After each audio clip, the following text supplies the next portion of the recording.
அப்படிங்கிறது அவருடைய தனிப்பட்ட விருப்பம். நீங்க அண்ணன் செங்கோட்டையன் அவர்கள்ட்ட தான் கேட்கணும். அரசியல் விமர்சகர்கள் என்ன சொல்றாங்கன்னா, செங்கோட்டையன் போனதுனால ஓபிஎஸ் உள்ளிட்டோரையும் அவர் தாவேக்காவுக்கு கூட்டிட்டு வர்றதுக்கான வாய்ப்புகள் அதிகமா இருக்கு அப்படிங்கிறாங்க. கூட்டிட்டு வர்றதுன்னா என்ன சொல்றீங்க? கூட்டணிக்கு அழைச்சிட்டு வர்றதுக்கான வாய்ப்புகள் அதிகமா. நான் உங்களுக்கு 3-4 மாதங்களுக்கு முன்பே சொல்லியிருக்கேன்.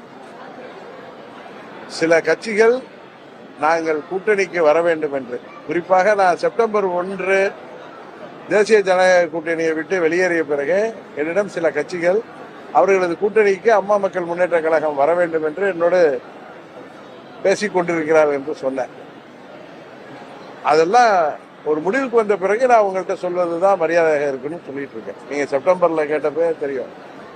அதனால அண்ணன் அவர்கள் என்ன மனநிலையில் இருக்காருன்னு எனக்கு தெரியல. அவர் என்னிடம் அங்கு அந்த தாவேக்காவுக்கு வர வேண்டும் என்றெல்லாம் அவர் அன்றைக்கெல்லாம் எதுவும் பேசவில்லை. வருங்காலத்தில் சந்திப்போம். அவரும் நானும் எப்படியே நண்பர்களாக சந்திப்போம். அப்பொழுது அவர் என்ன சொல்றாருன்னு பார்ப்போம்.